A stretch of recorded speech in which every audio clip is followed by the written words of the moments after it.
Barça! Barça! Barça!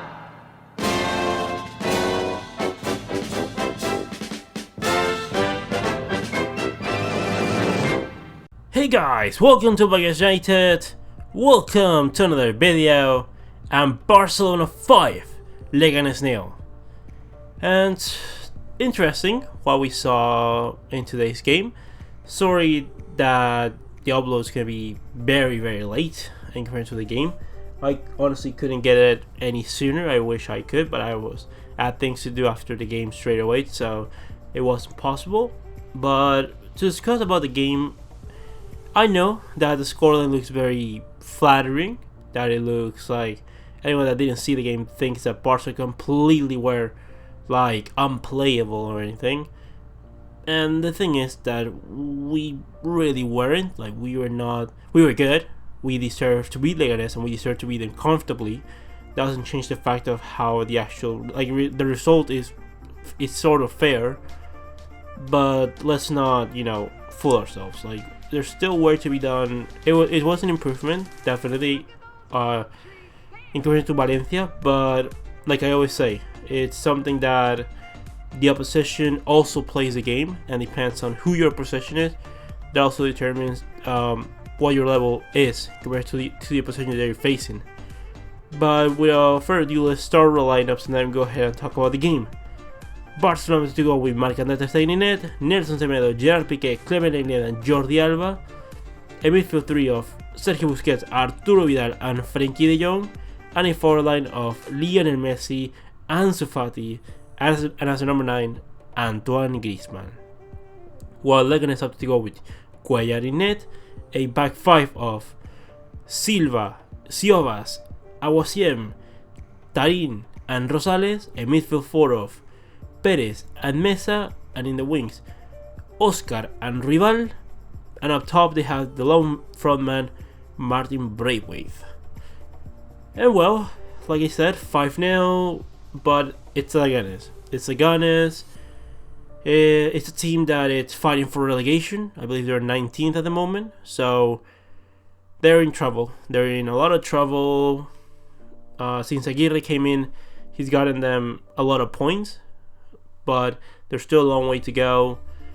And the thing is that Barcelona at the Camp Nou, if you're a team that's playing Barcelona at the Camp Nou and you can see it early, then you are gonna be in a world of trouble, especially if you're those kind of teams that just do not have the team to compete with Barcelona on paper. Like, that's when you really suffer, because as soon as we score the goal, yes, before the Leganes were trying to implement the game, implement they try to basically cause damage, but Barcelona scored a goal and then we got up in confidence. Leganes lost in confidence themselves, and that resulted in the game being very comfortable for us.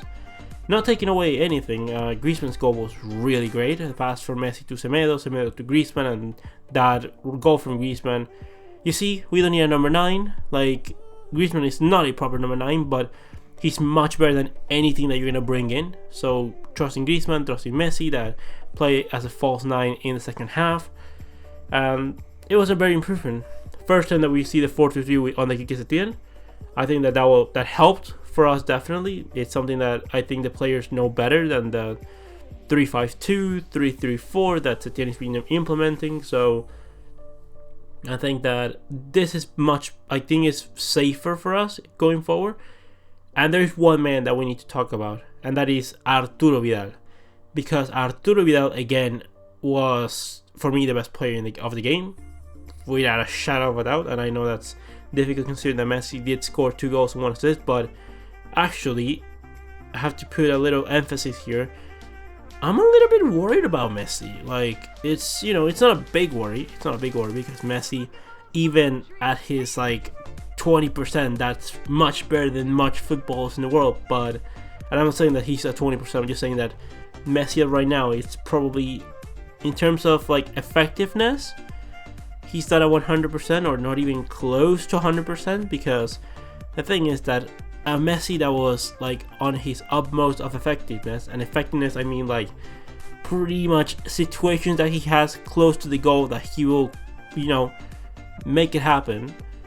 In the past 2 games, he's actually been the complete opposite. He's needed a lot of chances to, do something, and that's something that's not normal. I hope that, he's human after all, although he sometimes doesn't make it out to be, but he is human, so it's probably going to a stage where it's just not going in for him, but it will start going in for sure. Messi did have a really good game.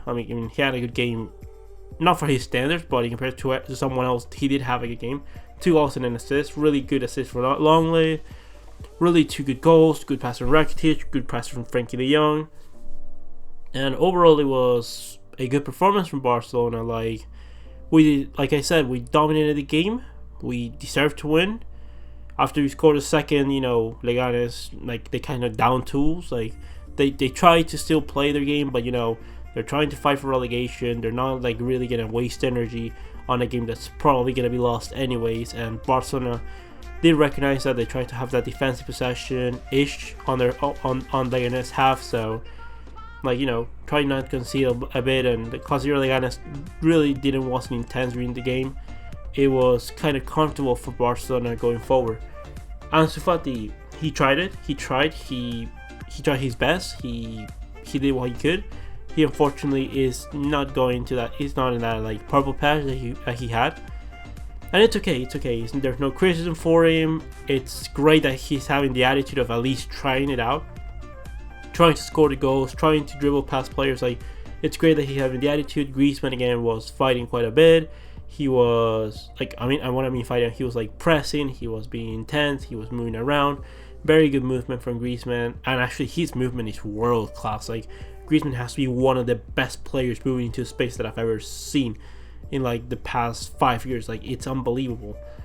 And talking back about Arturo Vidal, the man deserves I was gonna say we need to get rid of Arturo Vidal now together with Rakitic, but honestly, after what he's shown and after what I've seen of Arturo in the past couple games, and although I think Arturo will improve, and I hope he does because we need Arturo at his best to have the best possible midfield for Barcelona.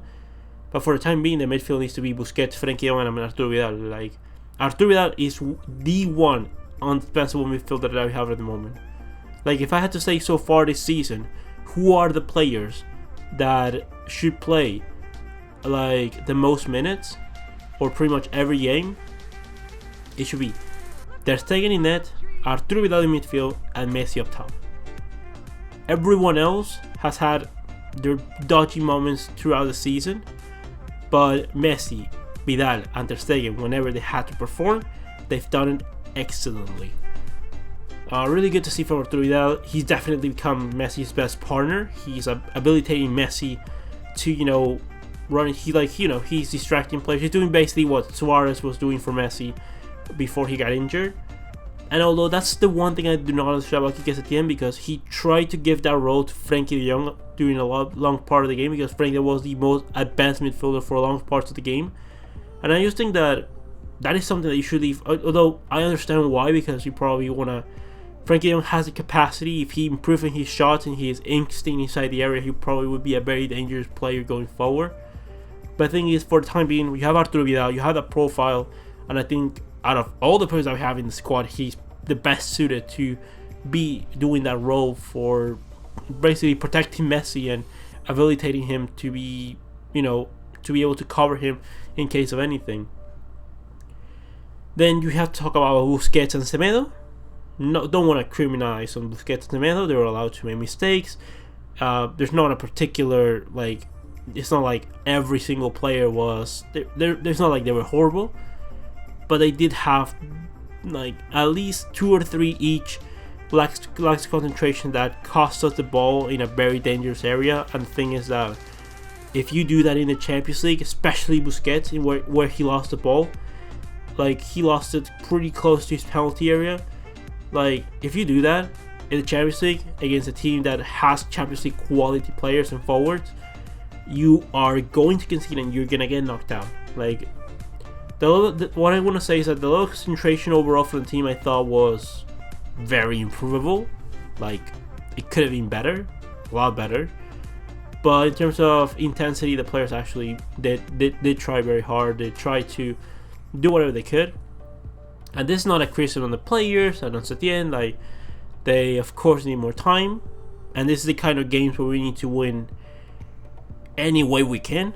Like, there's no time for experimenting. I don't think we need to experiment anymore. I think we should still with a 4-3. Just try to, like, you know, implement the style that we supposed to be using, but, you know, go for the players that you kind of trust. Basically, go with this lineup for the most part. When Dembele comes back, put Dembele instead of emphatic, and I think they should be the team for the remainder of the season. Try to get them ready, because the Champions League is coming in about 15 days, and we need the best team possible if we are to have a chance at success this season. Again, the rival plays, the rival does what he can, but Barcelona did a good job. We'll see what's gonna happen against Levante on Sunday, and we'll see. There is things to improve. There's a lot of rumors. Apparently, we're gonna sign a Nai, Bakambu, Trincao, Abel Ruiz, Carles Perez already joining Roma. Like, there is a couple of things to discuss, for sure. But other than done, leave me all your opinions in the comment section below. Comment, like, and subscribe, and I'll see you next one, Blaugranas.